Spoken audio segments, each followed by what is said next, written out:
That's what all my ADV boy training taught me. Holy As well. dear. Oh my god. Holy. Whoosh. Why are these motorcycles so wretched? So let's say you've been watching the Yammie Noob channel. Let's say you've heard us talk about naked bikes and how great they are and how good they are for the street.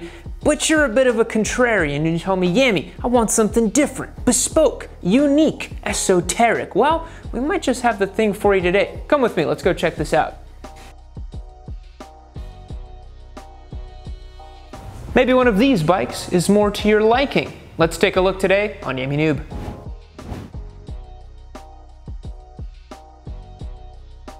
So on today's episode, Andrew, Spite, and myself have all chosen 3 bikes that kind of answer the question of what would you get instead of a naked bike for the street. And these are actually handpicked by each of us, as you can probably tell given the types of bikes that they are. And these are all powered by Twisted Road. So as many of you guys know, I'm an investor in Twisted Road, really believe in peer-to-peer motorcycle rentals, and I do think it's the future. So you hit the link down below and get yourself a free day of riding using my link. And we've actually picked up all these bikes off of Twisted Road. So let me tell you a little bit about this bike that I picked, the Ducati Hypermotard 1100 SP. So the bike I have chosen is a 2008 Ducati Hypermotard 1100 SP. This was Ducati's first generation mega supermoto thing. Features an 1100cc air-cooled 2-valve engine, makes about 77 foot-pounds of torque and very low RPMs, about 3,000 or 4,000 RPM. Only makes about 90 horsepower, but honestly, you don't really want to wind this thing out anyways. As you can see, it is a total goon bike. It's exactly my kind of motorcycle. I love bikes that are fun and peppy and playful, and even though this one can't really scramble or do anything off-road, I think as a street bike, it works really, really well. For quick sprints around town, you can crack this thing wide open, super fun to do wheelies on it, and it's just an awesome bike. This particular example is a little rough, as you can see the duct tape in the back here, a couple drops that it's had on it, but that's just the motard life, baby. You gotta take what you gotta take. That didn't make any sense. You gotta give what you gotta, what am I trying to say? You gotta ride a motard, baby. That's what, yeah. So as I said, the Hypermotard is a real hooligan's hooligan bike. But Spite went something with a little bit more pizzazz in a different direction. Spite, why don't you come out here and tell me why you chose this thing besides being a Harley simp? Well, for those of you who are wondering, this is a Harley Davidson Sportster 48. I believe it is a 2014. It's got something like 3,400 miles on it. This is basically the in-town cruiser. It's got about a 2.2 gallon gas tank, which is going to be a little bit rough with the route we have planned, but I really wanted something with a nice foot forward riding position, comfortable seat, comfortable ergonomics to spend a whole day on. I have spent a little bit of time with this motorcycle already, put about 100-ish miles under my belt, and it feels really nice. It makes a lot of power when you want it. Of course, everybody's like, oh, Sportster slow. It makes about 72 foot-pounds of torque, somewhere between 75 and 68, depending on who you ask. But it's a big old air-cooled 45-degree V-twin. And honestly, in terms of Harley engines, this is the Harley engine. When you think of the potato, potato, potato sound, it's usually coming from a Sportster. I'll be curious to see how this thing does out in the open road all day today. Oh, I think it's going to do great. Get those vibrations through your hands or something like that. Shake my feet off and rattle my fillings loose. Exactly, yeah. So now we're going to check in with Andrew, who chose this big adventure bike. Let's see what he has to say. Andrew, come on through. Tell me why you have chosen this Tiger 1050. Yeah, so came across this after my first choice, which was an Africa Twin, which was already reserved, so I couldn't get that. But this looks like the next best thing, and then I saw it in person and realized how actually big it was. It's a big bike. Yeah, it's not what I'm used to. I used to own a Tiger 800 XCX, and like it's just it's a completely different bike. Even though they share the same name and everything, it's like obviously 200 cc's larger, but it's also just much wider, much more heavy. Yeah. It's made for touring, not off-road. You know, it's just a lot of differences in it. But it's actually a very different motorcycle than the 800. Yeah. And most Triumph Tiger guys that I've talked to do prefer the 800 or now the new 900 over these bigger Tigers like the 1050 and the 1200. Yeah. But give me some specs on this thing. What's going on with it? I mean, yeah, it's got about like 110, 115 horsepower, about 61, I think, pounds of torque. That's what I was like thinking to the wheel. But I will say, between all of us, I mean, mean, you and I kind of did a little head-to-head on the highway just to see, but it can keep up. I mean, it has a lot of power on tap through all gears on every rib bridge. I mean, but it's just also carrying a lot of weight. If it was able to shed that weight, it would definitely be the fastest bike out of all three, I think. But yeah, I mean, definitely there's the power there, but when you're moving around that much weight on curves or anything else, it's not fun because you're pretty much stressed out the whole time about just a wheel coming off the ground or something wrong. But yeah. So yeah, I guess we'll see how this thing's gonna do out on the road today. One thing we can say for sure is my bike is definitely the most wretched. Yeah, oh, 100%. With this little nice duct tape setup right here, which we just put on there. But I'm the only ones with an Öhlins rear shock, so... Yeah, no, I'm definitely really missing that when this 1.5 inches of suspension travel turns into nothing the second I hit a crack in the road. But it's a small price to pay for all of the character of a Harley engine. I would wager to say my bike has more character than yours. I mean, I think yours has more character in terms of excuse character. Mine has more, like, everything works character. It's got some of this character. That is very nice, not gonna lie. I do like how yours just like rumbles and shakes to life. That's very good. And then Andrew's just full-on battalion mode over there. What's a synonym for dad bike? We just need all the synonyms for just functional, or what? Yeah, just does what it's supposed to do, and that's about it. Like, you guys ready? Let's do it. Yeah. Let's do it. So we do have quite a journey ahead of us. We're doing about 202 miles, or about 30 miles in. Big long day ride. oh, yep, there it doesn't want to go to second again. There we go. Ooh, that's a spicy sound. So answering the video's question for today, if you don't want a naked bike, if you want something a little bit different, you know, these are three really interesting options that all offer something pretty different than your standard kind of sport bike experience. But I think they all have merits, you know, like certainly the Harley's got that classic aesthetic to it. The Hyper's just this crazy motorcycle. And then Andrew, what's something good about the triple back there? That's a good question. I'm trying to honestly think of one. You're really not vibing with that bike, huh? It's just, I mean, it's so, I mean, just for background for, you know, viewers on this video too, I used to own a Tiger 800 XEX, and like being a proper adventure bike with that, it was just so much more maneuverable. It was so much more lightweight. It was also great for touring, like what we're doing today, basically. And this is just everything except the capabilities of being able to turn it or maneuver it easily. So it's got all the power, but it also has all the weight, and that makes it just not too desirable for me. Yeah, I think for me, I wouldn't want a motorcycle that weighs much more than 450, 440 pounds. They start to get a little cumbersome after that point, in my opinion. You know, talking about power, a lot of people diss on the Evo engine here for just not making enough, but you know, honestly, just going through these corners, I feel like it's making just enough power for me to, you know, really romp on it and not feel like I'm gonna yeet myself out of a corner and really have fun powering out.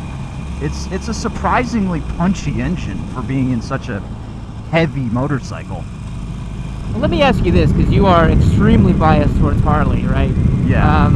How much of your opinion right now do you think is your objective view on the motorcycle versus, you know, the actual sensations you're getting from it, you know?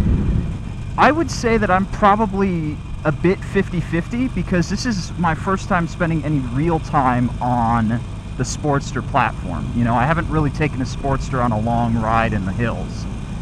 You know, I've test ridden them. I've spent about half an hour in the saddle at most. So I feel like I'm coming at it, you know, I'm very hopeful for it, and I'm kind of going to bat for it a little bit, but I do feel like I'm speaking true to the bike's character, you know. I don't think I'm overblowing it too much. I am trying to stay just a little bit impartial, despite being so obviously a Harley simp. Yeah, the seat on the Harley is not great, which is kind of a shocker for a cruiser. This thing, it's a little bit stiff and a little bit too,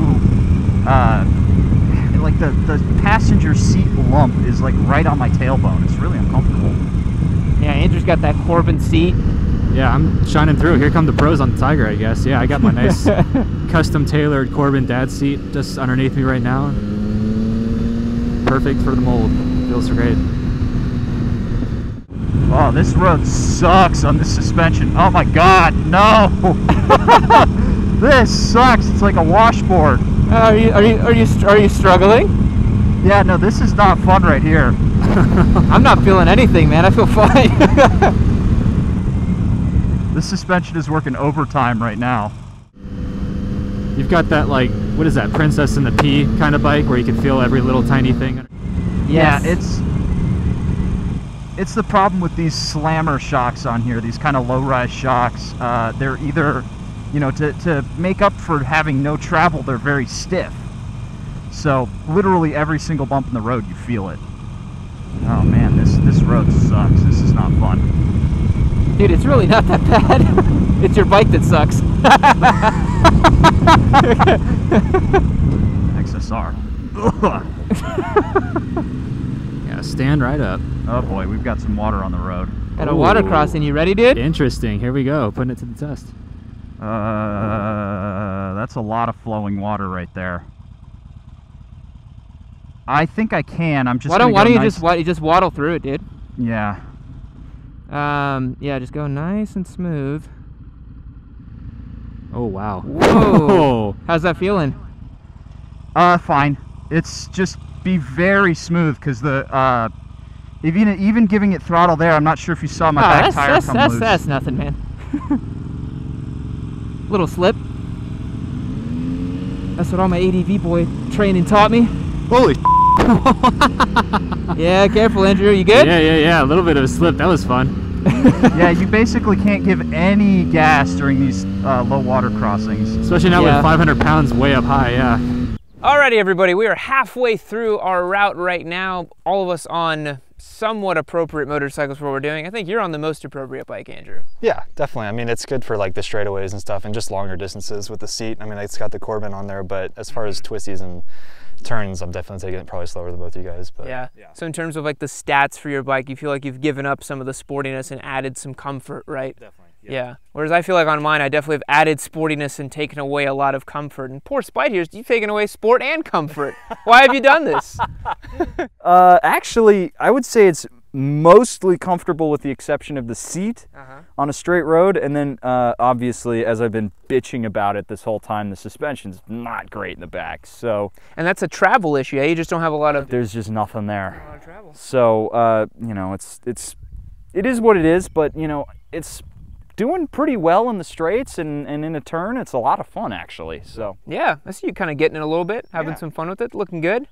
Yeah, I think it's one of those things where even though we talk a lot about naked bikes being the pinnacle, and they are really great for everyday stuff, I think it's definitely worth your time to look at a couple different bikes and see, you know, hey, maybe I can get a little bit more of this or a little bit less of that. Let's think about some drawbacks. Andrew, main drawback on this bike, besides you just hating it. No.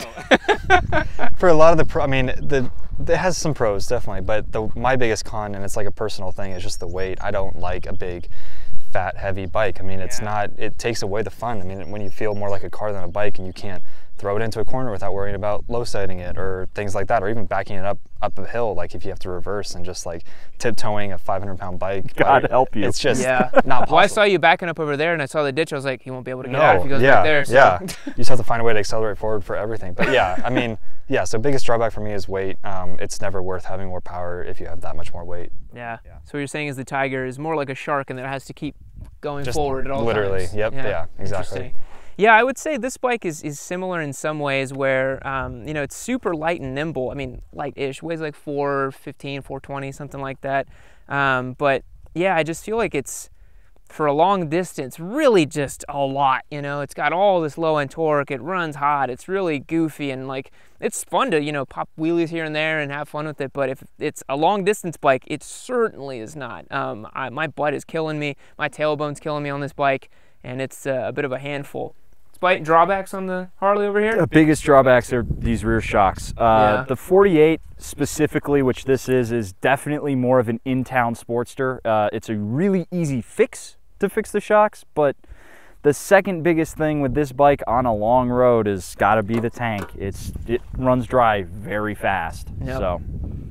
Yeah, well, I guess we got to keep going and see if we get any more impressions on these things. Oh, but it is so good to be moving again. Once you sit down on this air-cooled V-twin after it's been sitting for a minute, it is just hot as balls. Yeah, this hypermotard with its black seat and air-cooled engine as well, it is very hot when you're not moving. Look at that. Some big valleys. For Texas anyways. This is the one problem with this bike. Whoa. Just got like a wise. It's like a condor. What was that thing? Yeah, it's a look big at that ass thing. hawk. Basically came down and swooped on my noggin. Dude, he was a screaming eagle. He had to reunite with his brother, man. He's like real recognized real dog. He's Yeah, I mean, having the ability to just either go, oh, Having the ability to go, oh, that was unpleasant. But I will say this bike is a lot of work in a different way as well. dear, Whoa. dear, dear, dear, dear. oh, oh my God! Holy! Whoosh. Yeah, come on, get the out of the way, man. Oh my God! He was he was literally inches away from you. Yep. You could have pet that little sucker. I definitely do have some sort of, they're just attracted to the pure freedom of this motorcycle. I guess so. Or they can just sense how non-emissions compliant it is, and they're just trying to take it out.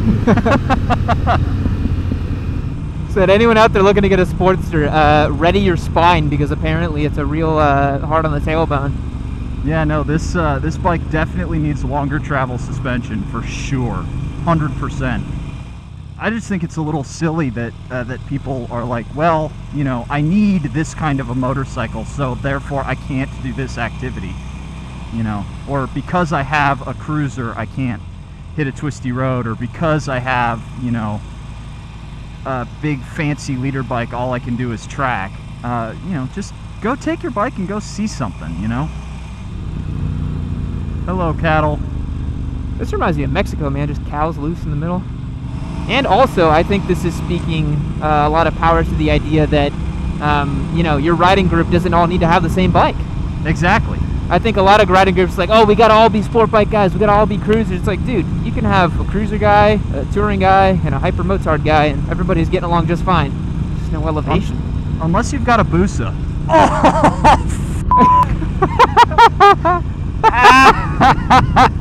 Oh, sh That was the Busa boys coming back after you, man. Oh, I just took a motorcycle to the sack. Ow, that hurt. And I will say, I don't think we've been hampered by our fuel range quite yet. You know, Not yet, yeah. I haven't seen my light come on yet, and you haven't stalled out, so we should be okay to get to the next gas stop. Yeah, and I think it's also because we did stop pretty frequently, so if you do have one of these bikes that has a smaller tank like the Sportster or the hypermotard, it's just something to keep in mind. Fuel range is one of those things I used to never think about, but as I rode more and more, it's actually really important, and it varies a lot between motorcycles. Like, for example, the Sportster, you know, 70 miles to the tank, Tiger, over 200 miles to the tank. I'm still determined to try and go this whole trip on one tank just for myself. I'm sure you can do it. I'm pretty sure. I have 90 miles left, so I feel my range counter is actually going up right now. All right, so quick little gas stop here before we get on to the last leg of our journey. I know we need it, and you probably don't over there, Andrew. So gas up and head out.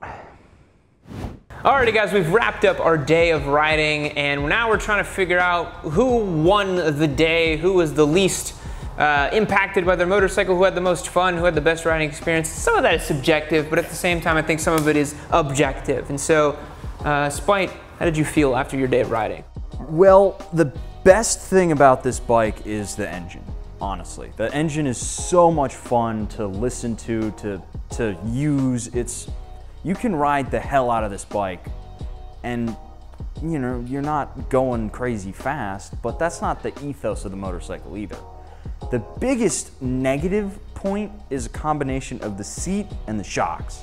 Mentioned it quite a bit while we were out on the road. It sucks to hit anything more than like, yeah, just like anything more than like that big on the road, and you just, the shocks bottom out and you're just like, it's miserable. It was actually comical seeing you were in front of me, you take a bump, you're like, oh, that was a nasty bump, and I just flow right over it, you know? Yep. No biggie. So answering the question, you know, if you didn't choose a naked bike, you got something like this, other than the ergonomics, what are some of the drawbacks / pros of this versus a standard naked bike for the streets? So versus a naked bike, a cruiser is going to give you a lot of just highway mile munching ability, right? Just being able to sprawl out with your feet forward in front of you. You can sit on this bike, and despite everyone saying that the Sportster's not a highway bike, you can sit on this thing all day and it just cruise at 70 miles an hour. Maybe not with a 48 tank, but with a bigger tank, you easily plow down 100 miles and not really feel it. Yeah. So, I mean, in terms of impact, I can get back on this motorcycle today. It was nice to get off of it for a little bit, but I could easily see myself doing another 100 miles today. Yeah, which I can't say about this bike. Oh, God. So this, to me, takes the ethos of a naked bike and just turns it up to 11. This thing features an enormous V-twin engine, makes all kinds of power at the bottom end, and it's just an absolute riot to ride. But that comes at a cost, whereas you're adding more fun factor over a naked bike, over some naked bikes, you are losing a lot for practicality, right? This has no storage at all. It's got a bolted on banana seat. You can't take anything with you on this motorcycle unless you put it on a backpack.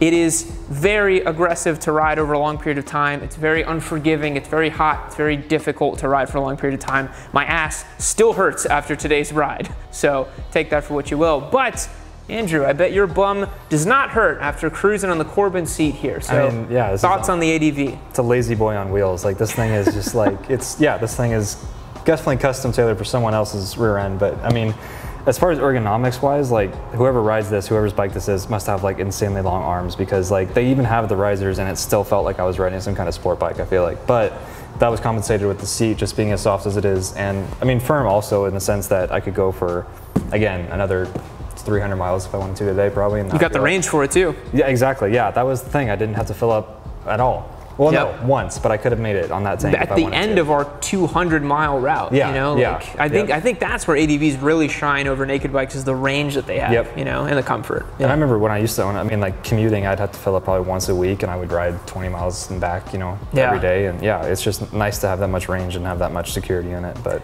So drawbacks over a sort of standard bike. yeah, I mean, it's not, it's again, a lazy boy in the sense that it is literally a couch, a big, heavy, massive, wide couch on wheels. Like, it's just, I feel like I was pulling with like both my arms the whole ride to even get it in the turns. Like, if we're downhill, or like I was sketched out a few times on the hills where we'd have to stop going downhill or something, because it's like, I don't know what to do with my feet here. This is like, I heard you on the comp sometimes go, oh, yeah, oh. it's just, it does not feel secure at all in that sense. Yeah. There's so much weight you're trying to do like that. But yeah, I mean, again, it's very comfortable, but comfort comes at a cost, and that's just the payoff you get with something this big. But Yeah, definitely. Yeah.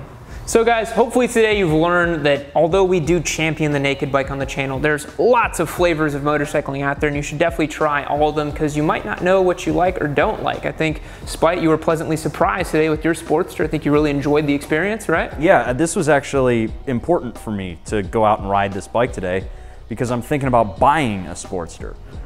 So, I mean, it was a very edifying experience to be able to rent this and spend, you know, 300-ish miles over 2 days in the saddle on this.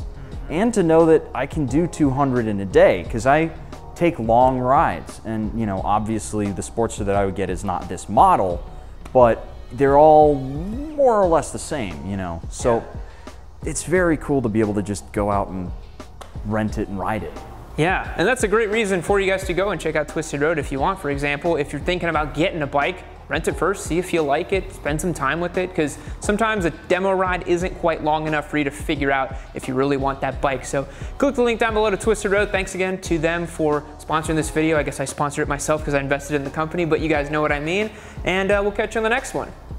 I don't know, all spiders are French to me for some reason. Every time I have to anthropomorphize a spider, they're French. I don't know what I'm talking about anymore. It's been a long day. Long camera, yeah. We're getting off topic here.